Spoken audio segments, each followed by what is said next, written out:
l'agence pour laquelle je travaille, mais à cause des priorités politiques de mon pays, c'est seulement en 2020 que l'ANSER a réellement commencé à fonctionner. Donc ça fait 2 ans que nous existons. Et les efforts qui ont été faits, évidemment, vont dans le sens de corriger les erreurs du passé. La première chose, le monopole de la SNEL a été brisé et on a étendu, on a libéralisé le secteur de l'électricité en mettant en place un régulateur. Mais pour être sûr que cette libéralisation ne bénéficiait pas à l'acteur principal qui existait déjà, on a mis en place l'ANSER, qui est l'agence de l'électrification rurale, pour mettre en place des mécanismes et aider à développer le secteur privé. Alors l'ANSER a fait une bonne planification. L'intervenante de tout à l'heure parlait justement de cette planification. Nous avons un portefeuille aujourd'hui des 250 projets matures, plus ou moins. Donc ces 250 projets sont au stade de faisabilité. Et on a aussi mis en place des subsides pour aider le faible pouvoir d'achat de la population à devenir une demande solvable. Alors, qu'est-ce qui bloque encore aujourd'hui? On parle beaucoup des financements et des financements verts, des financements climatiques, mais tout ceci reste très théorique dans la réalité. Ça reste très théorique. L'une des premières banques, l'une des premières institutions à avoir promis son soutien à l'ANSER avant même la création de l'ANSER, c'était la Banque africaine de développement. Ils ont promis un soutien institutionnel et technique pour la mise en place de l'ANSER et ensuite un soutien programmatique pour la construction de ces centrales. Et là, nous parlons des centrales 100% renouvelables, c'est-à-dire qu'on utilise soit l'hydro, soit le solaire, soit la biomasse, soit la géothermie, mais on ne parle pas de centrales au gazoil ou au pétrole. Aujourd'hui, au niveau de décaissement, 0. Ok, ça fait 2 ans. Il y a le fonds CAFI, qui est le fonds pour la protection des forêts d'Afrique centrale. L'année passée, à la COP, justement, moi, j'ai fait partie des négociateurs. On a négocié et on a réussi à obtenir un financement de 500 millions. Aujourd'hui, 1 an après, nous en sommes à la proposition des études qui vont permettre la sélection. Ok? C'est-à-dire, vous proposez les études et ceux qui ont proposé des bonnes études, on vous finance maintenant pour aller réaliser l'étude, la vraie, et le résultat de cette étude sera financé. Ce financement de 500 millions, c'est entre aujourd'hui et 2030 et c'est pour tous les pays du bassin de l'Afrique centrale. Alors, c'est quel type de financement dont nous parlons? Aujourd'hui, on était tout à l'heure dans une rencontre au niveau du stand de la RDC et on a expliqué que si nous coupions aujourd'hui tous les arbres de la RDC et que nous les vendions comme du bois, on pourrait se faire au minimum 1500 milliards de dollars. Mais parce que nous avons une responsabilité envers l'humanité en tant que pays solution, nous nous devons de préserver ces forêts qui séquestrent le carbone. Mais qu'est-ce qu'on reçoit en retour? 500 millions de dollars, c'est rien par rapport à 1500 milliards de dollars que nous pourrions recevoir.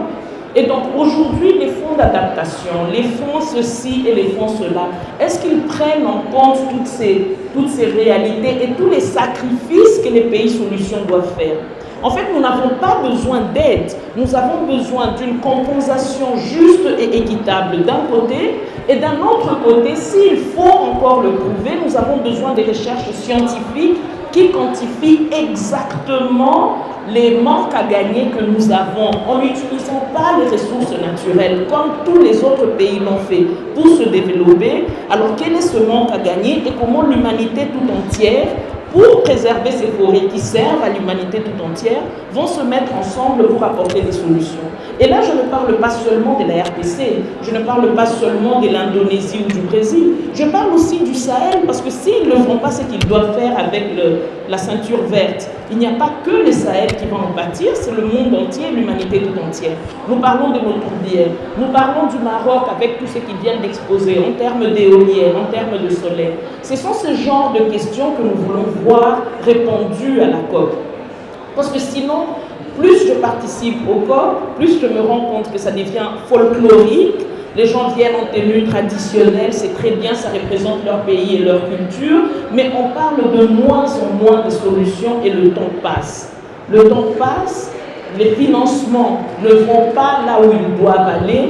Je n'ose pas imaginer la quantité d'argent qu'on dépense et les COP deviennent de plus en plus grandes à chaque fois. Ce sont des opportunités fantastiques et magnifiques pour discuter de ces questions. Mais à un moment, moi je me dis qu'on peut le faire sur Zoom et cet argent peut aller directement dans le financement de ce pourquoi nous sommes en train de nous réunir. Bonjour, je m'appelle Soraya Aziz Souleymane, je suis directrice de communication et des partenariats à l'ANSER. Et mon intervention était sur, d'un côté, les progrès que la RDC a fait dans le secteur de l'énergie et la contribution que nos efforts dans le secteur d'énergie apportent en termes de changement climatique. Et de l'autre côté, les attentes de la RDC par rapport à la COP27. Et c'était essentiellement autour du rappel des obligations des pays qui doivent contribuer au financement sur l'atténuation, leur rappeler leurs obligations. Parce que de notre côté, en tant que pays, les pays un peu moins développés, mais qui apportons des solutions, les pays solutions donc, nous faisons notre part. Nous avons mis en place des mécanismes pour protéger nos forêts. On a mis en place des mécanismes pour faire une transition vers l'énergie verte, mais les financements peinent à venir et donc c'est autour de ça que nous avons parlé aujourd'hui. On parle de la RDC comme pays solution. Parmi les sources d'émissions, nous avons la recherche du bois de chauffe, donc deuxième principale source d'émissions en République démocratique du Congo. Alors depuis que vous existez, pensez-vous qu'il y a quelque chose qui a changé? Oui, il y a certaines choses qui ont changé.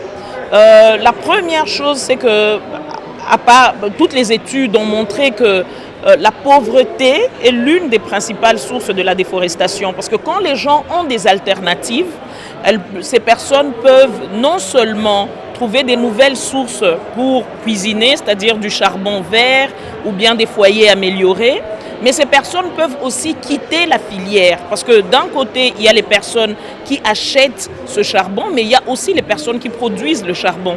Alors en injectant de l'électricité dans les milieux ruraux et périurbains, on permet aux populations rurales d'avoir des sources alternatives de revenus et de ce fait, ces personnes vont s'écarter de la filière du makala, de la production du makala, pour produire autre chose. Parce qu'avec l'électricité, ils pourront les conserver, ils pourront les conditionner, les transformer et aller les revendre à des distances plus grandes. C'est ça la principale contribution de l'électricité en milieu ruraux et périurbains.